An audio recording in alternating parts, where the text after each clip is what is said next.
앞으로 어떤 주장을 계속할지는 지켜보겠습니다만 평소와 달리 비교적 풀이 죽고 공손한 모습을 보이는 것 같아서 그나마 좀 다행이라고 생각하고 혹시 마음이 바뀌어서 헌재에 또 불출석하겠다 이런 생각하지 마시고 심리 과정에 참여하다 보면 본인이 생각하는 것보다 본인이 저지른 죄가 더 크다는 것을 느낄 수 있지 않을까. 헌재에 계속 출석해 주실 것을 요청드립니다.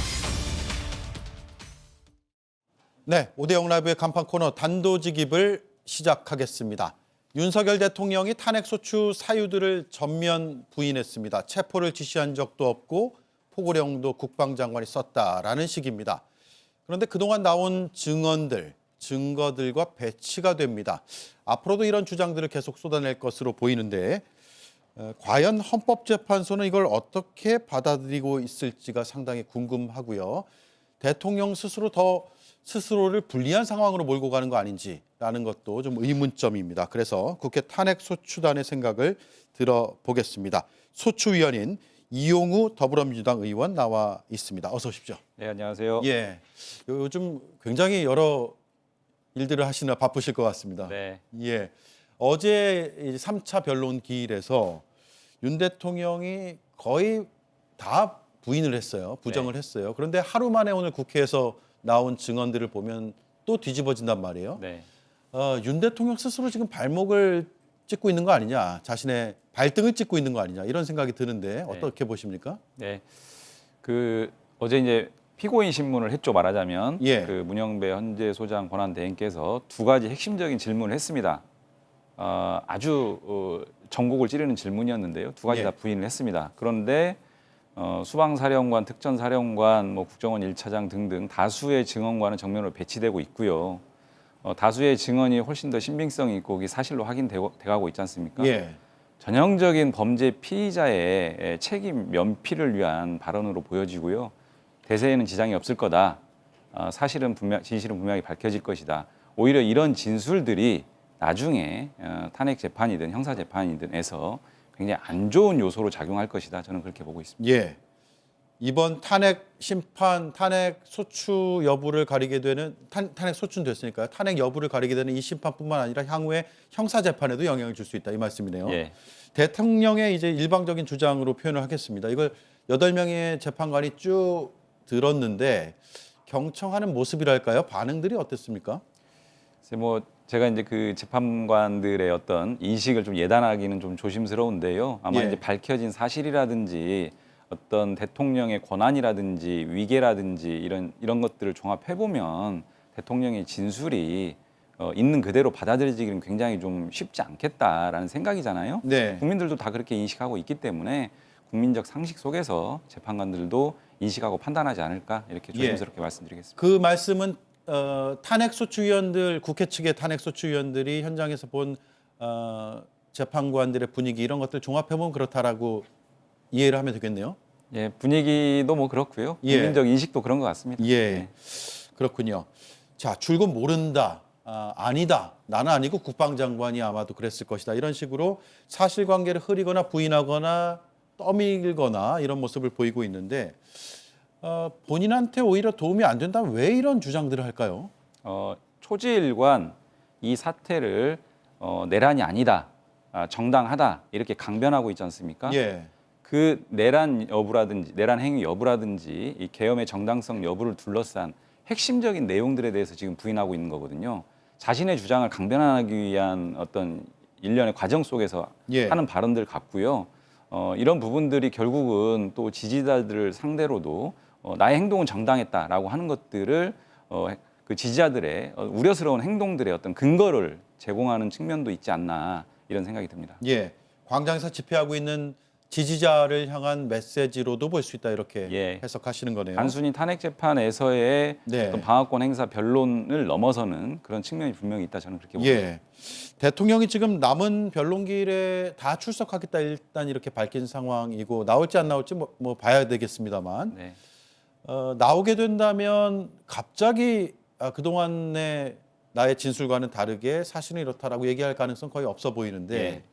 그렇다면 국회 측에서는 이걸 일일이 반박을 해야 되는 겁니까? 아니면 기존에 제출된 증거 자료들 혹은 추가 제출될 자료들 그리고 국회 측의 입장 표명 이 정도로만 해도 되는 문제입니까? 일단 첫 번째는 대통령이 과연 왜 출석할까? 통상적으로 얘기되는 방어권 차원일까? 저는 그렇게 보지 않습니다. 네. 대통령이 계속적으로 출석하는 이유는 재판부를 향한 일정한 압박, 그리고 두 번째는 그 재판 과정에서 증인 신문을 하지 않습니까? 그 증인들에 대한 일정한 압박. 예. 저는 이런 어떤 목적을 가지고 있다고 생각을 하고요. 또 계속적으로 출석하면서 자신의 모습을 지지자들한테, 광장에 있는 지지자들한테 보여주고자 하는 목적, 이런 목적 하에서 출석을 계속 하겠다라고 저는 생각을 합니다. 그런데 이런 목적은 매우 동의하기 어려운 부적절한 목적이다라고 생각을 하고요. 예. 앞으로 국회에서는 지금 탄핵 소추 사유를 5가지 정도로 정리를 재판부에서 다시 재구성을 했거든요. 그 내용들은 너무나 명징하고 국민들이 다 인식하고 있는 부분들이기 때문에 특별히 어떤 꼼꼼한 지난한 증거 조사라든지 증명 과정이 필요하다라고 보여지지는 않고요. 예. 이제 예정되어 있는 서증, 즉 문서에 대한 조사라든지 또 영상, 제출된 영상에 대한 조사라든지 또 증인 신문이 예정되어 있는데 이런 증인 신문 과정을 통해서 충분하게 신속하게 확인될 수 있다 이렇게 생각을 합니다. 예. 증인 압박이란 게 어떤 게 있을까요? 예를 들어서 어제 내가 포고령을 작성한 것은 아니고 혹은 네. 예산과 관련된 그 문서 있잖아요. 네. 그런 건 내가 작성한 것은 아니고 국방장관이 했을 수도 있는데라고 약간 떠미는 듯한 이런 네. 모습이 네. 압박 혹은 그런 쪽으로 사안을 흘러가게 만들려는 의도 이런 예. 것들로 보인다라고 해석하면 됩니까? 네, 뭐 포고령 작성 문제라든지 예. 또는 아까 그 소위 문서 최상목 권한대행에게 전달했다는 그 문서라든지 예. 또 이런 부분들과 관련해서 또 뭐 국회의원들을 끌어내라라고 한다라는 이런 사실관계 몇 가지 사실관계에 대해서 지금 진술이 엇갈리고 있는 상황인데 그런 내용에 대해서 이제 증인들이 나와서 증언을 할 거거든요. 근데 그 증언이 매우 결정적일 수 있지 않습니까? 예. 근데 그런 부분들을 현장에서 직접 지켜보겠다는 겁니다. 아무래도 과거에 대통령의 명령을 받았던 사람들 그 입장에서는 부담스러운 상황에서 증언을 할 수밖에 없기 부담일 때문에 수 있겠네요. 증언을 회피할 수도 있고요. 예. 그래서 그런 목적도 있지 않나 이런 생각. 그러면 헌법재판소에서는 그 증인들, 그러니까 대통령과 다른 증인들을 한 자리에서 같이 있게 할 수도 있고 네. 분리시킬 수도 있는 거 아니에요? 그렇게 재판을 좀 진행할 수 있습니다. 소송 지휘권 범위 내에서. 내일 그러면 대통령과 김용현 전 장관이 나오는 같은 날인데 네. 아직 결론 난 건 없죠. 재판부가 네. 어떻게 하겠다고 내일 그 분리를 시킬 수도 있는 것이고요. 네. 여지는 있습니다. 예. 그러니까 정확한 실체 진실과 신빙성 있는 증언을 끌어내기 위한 차원에서 필요하다라고 하면 재판부가 그렇게 결정할 수도 있습니다. 예, 내일 재판부가 어떻게 결정하는지를 한번 봐야 될 것 같습니다. 제가 대통령이 이런 주장들을 국회 차원에서 다시 한번 일일이 반박해야 되느냐라는 질문을 드린 이유 중에 하나가 시간이 더 길어질까 봐 네. 그런 거거든요. 지금 확정된 변론기일이 2월 13일까지 총 8회로 되어 있는데 네. 이걸 끝으로 마무리 수순으로 갈 것으로 보세요? 아니면 추가로 몇 회를 더 지정해서 변론을 할 기회를 줄 것으로 보이세요?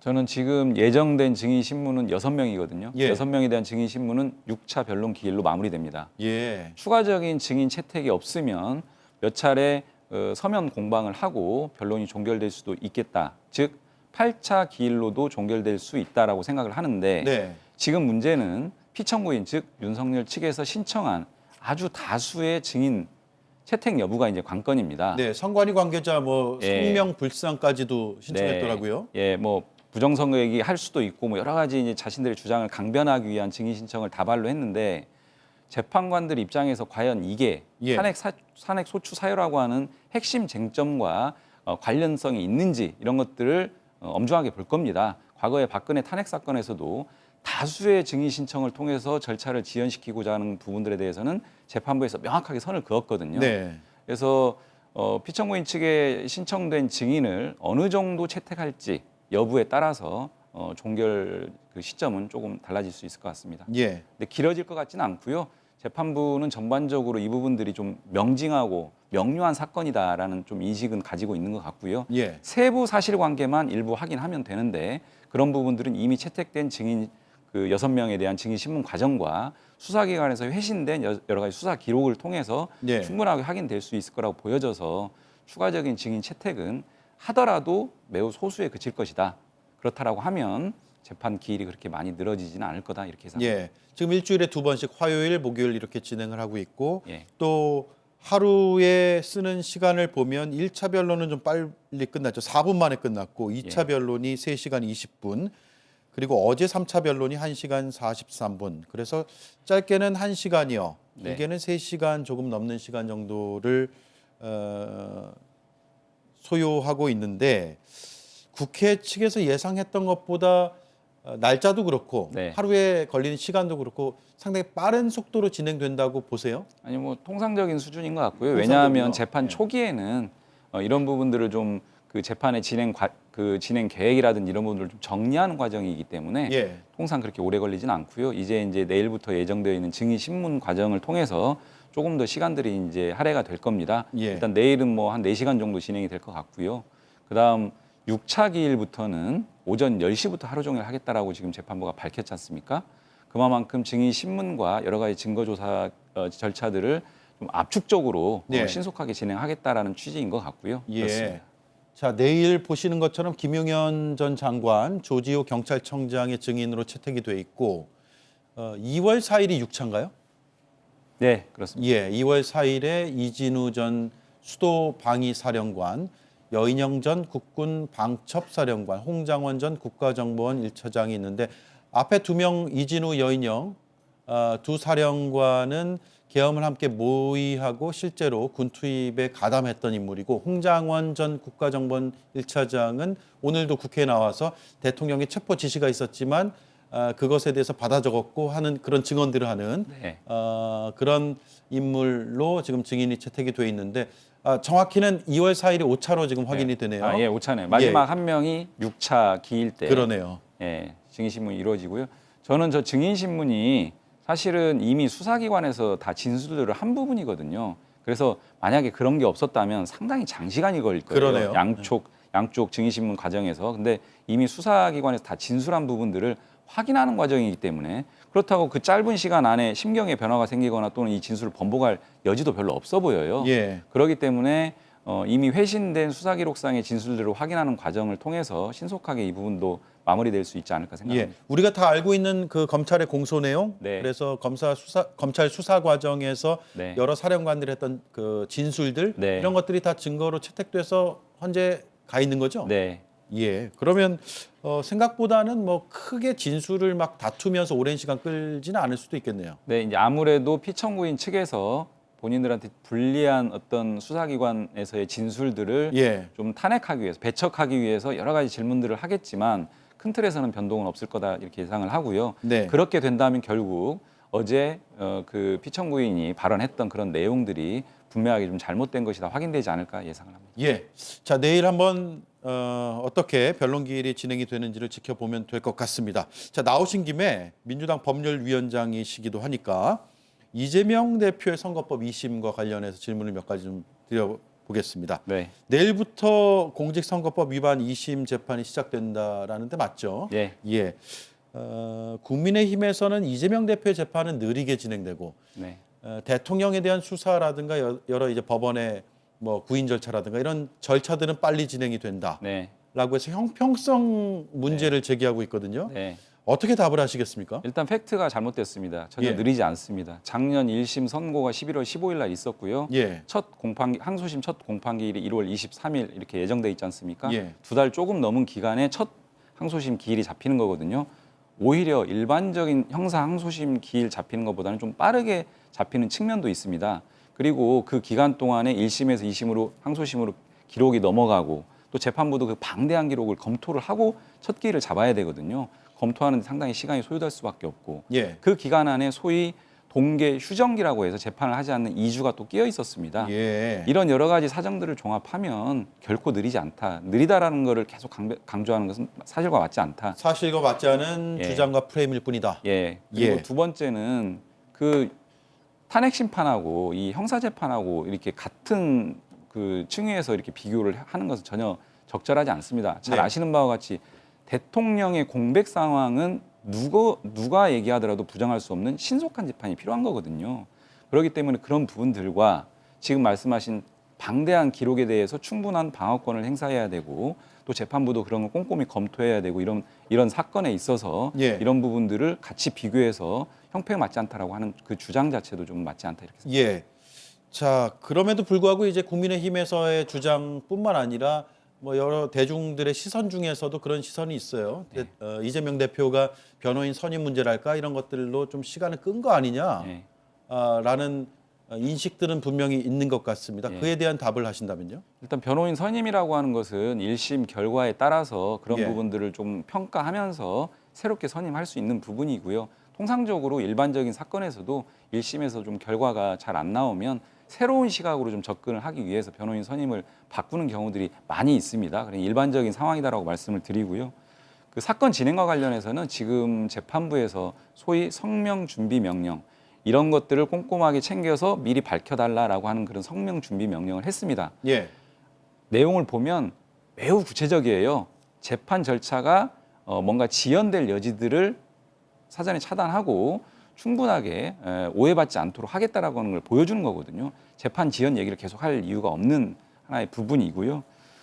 두 번째는 이 재판부에서 이례적으로 2달 동안 신권 배당하지 않겠다 이렇게 나왔지 않습니까? 네. 이 부분도 마찬가지입니다. 그래서 국민의힘이나 일각에서 주장하는 재판 지연 프레임은 여러 가지 측면에서 좀 적절하지 않다 이렇게 말씀드립니다. 예. 지난 선거법 위반 혐의 1심 선고 앞두고 전날이었나요? 저하고 인터뷰를 하셨잖아요. 네. 이번에 2심 선고는 그러면 이제 시작이 되는데 선고는 언제 나올 것으로 보세요? 사실 선고 기일을 좀 예단하는 게 좀 조심스럽고요. 예. 다만 이런 건 있는 것 같습니다. 1심에서 저희 그 이재명 대표 측에서 주장했던 내용들이 많이 받아들이지 않았지 않습니까? 예. 사실 인정과 법리 판단 양측에서 좀 수긍하기 어려운 상당히 수긍하기 어려운 지점들이 있습니다. 그런 부분들에 대해서 반박을 하려면 결국 1심에서 충분하게 이루어지지 않았던 증인에 대한 신문 또 확보되지 않았던 문서에 대한 송부 촉탁 이런 예. 것들이 지금 증거 신청이 될 거라고 보여지고 됐다라고도 알려지고 있고요. 이런 부분들을 통해서 증거 조사가 좀 꼼꼼하게 이루어져야 될 부분이 있고요. 그런 것들을 거치고 난 이후에 아마 선고가 잡힐 텐데 여기서도 관건은 재판부가 이 증거 신청 부분에 대해서 내일 그 첫 기일에서 어느 정도 수용할지 여기에 따라서 선고 기일, 재판 기간 이런 것들도 좀 어느 정도 가늠은 해볼 수 있을 것 같습니다. 내일 좀 봐야 윤곽이 어느 정도 예. 나올 수 있을 것이다. 신청된 맞습니다. 증인을 예. 몇 명이나 채택을 할지 또 문서 송부 촉탁 신청이라든지 이런 증거 신청을 어느 범위까지 받아들일지 여기에 따라서 재판 기간과 그에 따른 선고 기일도 어느 정도 좀 가늠이 될 것 같습니다. 예. 재판부의 판단을 기다려 보죠. 인터뷰 여기까지 하겠습니다. 네, 예, 고맙습니다. 고맙습니다. 예. 지금까지 이용우 더불어민주당 의원이었습니다.